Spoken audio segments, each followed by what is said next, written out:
12 वर्ष बाद जब बुद्ध घर वापस लौटे। जब वे 12 वर्ष के बाद अपने घर वापस लौटे तो स्वभावतः अपने पिता को, अपनी पत्नी को, अपने बेटे को मिलना चाहे। तो आनंद ने कहा कि शोभा नहीं देता।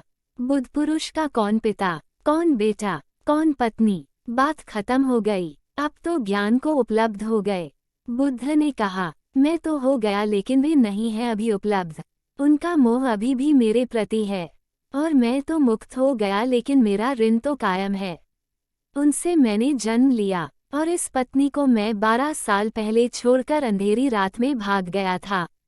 क्षमा तो मांग लेने दो, मेरी यात्रा तो पूरी हो गई, लेकिन वह तो अभी भी जली भुंजी बैठी है, अभी भी नाराज है। बड़ी माननी है यशोधरा, उसने मुझे क्षमा नहीं किया और जब तक मैं क्षमा ना मांगूं वह क्षमा करेगी भी नहीं।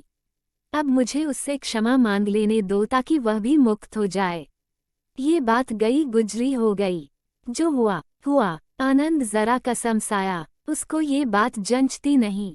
बुद्ध पुरुष को क्या लेना देना, फिर भी अब नहीं मानते तो ठीक है। गया। आनंद जब संन्यास्त हुआ था, आनंद बुद्ध का बड़ा भाई था, स्वयं चचेरा बड़ा भाई। जब वह संन्यास्त हुआ था, बुद्ध से दीक्षा ली थी तो दीक्षा के पहले उसने कहा था कि मेरी कुछ शर्तें हैं। दीक्षा के बाद तो मैं शिष्य हो जाऊंगा, फिर तुम मेरी सुनोगे नहीं, मुझे तुम्हारी सुननी पड़ेगी। दीक्षा के पहले बड़े भाई की हैसियत से ये शर्तें तुमसे मांग लेता हूँ। उसमें एक शर्त ये भी थी कि सदा तुम्हारे साथ रहूंगा।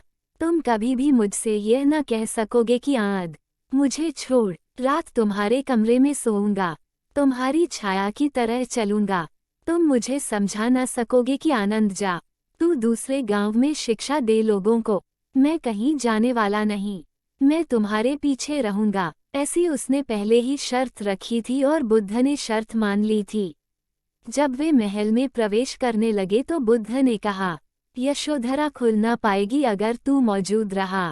कुलीन स्त्री है, वह अपना भाव प्रकट न करेगी तेरे सामने।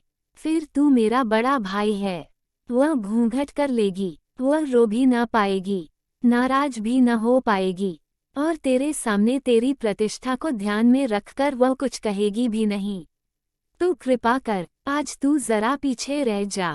आनंद ने कहा, ये कैसी बात, बुद्ध पुरुष को पत्नी क्या, पति क्या। पर बुद्ध ने कहा, तू छोड़ फिक्र बुद्ध पुरुषों की, मैं किसी परिभाषा से बंधा नहीं, यही उचित मालूम होता है।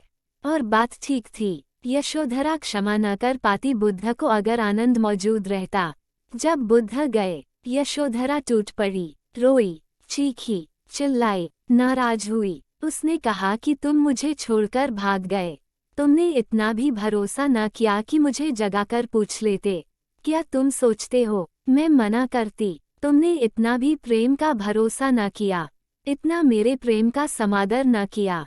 तुम पूछ लेते कि मैं जाता हूँ, मैं तुम्हें जाने देती, लेकिन तुम पूछ तो लेते, तुम जगाकर कह देते, मैं अंतिम क्षण तुम्हारे पैर तो छू लेती। तुमने इतना भी मुझे मौका न दिया, तुमने इतना भी भरोसा न किया। मैं क्षत्राणी हूँ, तुम अगर कहते कि तुम्हें अपनी गर्दन भी काटनी है तो मैं तुम्हारे पैर छूकर तुमसे कहती कि ठीक है, तुम मालिक हो, तुम स्वामी हो, मैं तुम्हारी मालिक नहीं हूँ। तुम्हें जो ठीक लगे करो। लेकिन तुम भाग गए चोर की तरह। वह मन में कसती है बात, कांटे की तरह सलती है बात। वह खूब नाराज हुई, वह खूब चिल्लाई, वह खूब रोई। इस सब उधेड़बुन में उसे ख्याल ही न रहा कि बुद्ध चुपचाप खड़े हैं।